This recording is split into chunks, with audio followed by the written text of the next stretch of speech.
جب امام جو ہے وہ خطبہ ختم کر رہا ہو تو لوگ مسجد میں آ رہے ہوتے ہیں اور پھر بہت جلدی نکلنے کی ہوتی ہے.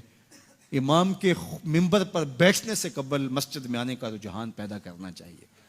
فرمایا گیا کہ جو شخص جمعۃ المبارک میں سب سے پہلے آتا ہے اس کو ایک اونٹ ذبح کرنے کا ثواب نصیب ہوتا ہے.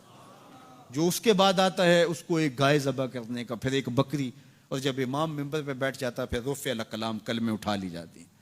پھر اس کے بعد عام جو ثواب ہے وہی مرتب ہوتا ہے. وہ جو خاص ثواب ہے اولیت کا وہ پھر اٹھا لیا جاتا ہے. اس لیے کوشش کریں. میں سمجھتا ہوں اس میں ہمارے خطباء کا بھی بہت قصور ہے کہ بعض کا ممبر سے کوئی مربوط گفتگو نہیں ملے گی، کوئی منظم کلام نصیب نہیں ہوگا، اور کوئی با مقصد بات لوگوں تک نہیں پہنچائی جائے گی تو لوگوں کی دلچسپی نہیں ہوگی، لوگ پھر دیر سے آئیں گے. ایک تو یہ بات بھی ہے. لیکن دوسری بات یہ ہے کہ ہمارے ہاں عمومی طور پہ اجتماعی رویہ یہ ہے کہ مسجد میں دیر سے جانے کا فیشن.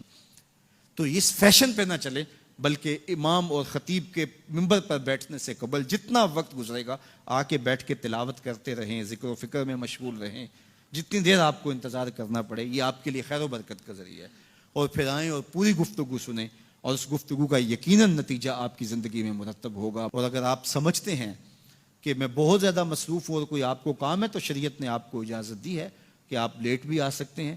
لیکن اذا نودی للصلاۃ من یوم الجمعۃ فاسعوا الی ذکر اللہ وذروا البیع، وہ حکم دیا گیا جب جمعے کی اذان پکاری جائے تو اس کے بعد پھر آپ کاروبار نہیں کر سکتے، پھر کاروبار کرنا حرام ہو جاتا ہے آپ کے اوپر.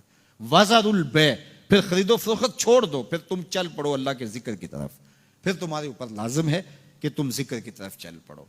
تو اس لیے اس سہولت سے ہمیں فائدہ حاصل کرنا چاہیے کہ اگر ہم خطبہ پہلا چھوڑتے ہیں اور دوسری اذان یہ اذان ہے جس کے بعد کاروبار کرنا حرام ہے، اذان ثانی ہے، یہ سہولت کے لیے پہلا وقت اجمیوں کے لیے ہے تاکہ جو ہے وہ اردو میں یا اپنی زبان میں اجمی زبان میں بھی کچھ کلام سن سکیں. تو اس لیے ہمیں یہ سہولت دی گئی ہے، وہ بہت ضروری کام ہو. تو دین سیکھنے کا یہ کتنا خوبصورت موقع ہے. ہر جمعے آپ کو کسی نہ کسی موضوع پہ ایک خطیب لیکچر دیتا ہے، بات سناتا ہے، اور ایک موضوع پر مختلف احادیث قرآنی آیات کو پڑھ کے مطالعہ کر کے نتیجہ نکال کے آدھے گھنٹے میں پونے گھنٹے میں آپ تک ایک پورا میسج ڈلیور کرتا ہے.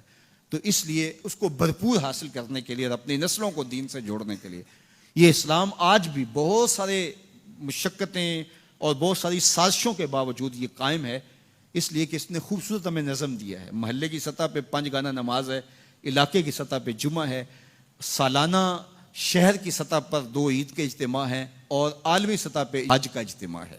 تو یہ ایک نظم ہے جو ہمیں دیا گیا اور یہ ہمیں جوڑے رکھتا ہے اور یہ ہماری وحدت کی علامت ہے.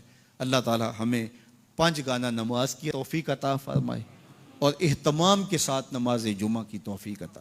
ایک حدیث میں آتا ہے جس نے 3 جمعے بغیر کسی عذر کے ترک کر دیے اس کے دل پر نفاق کی مہر لگا دی جاتی ہے.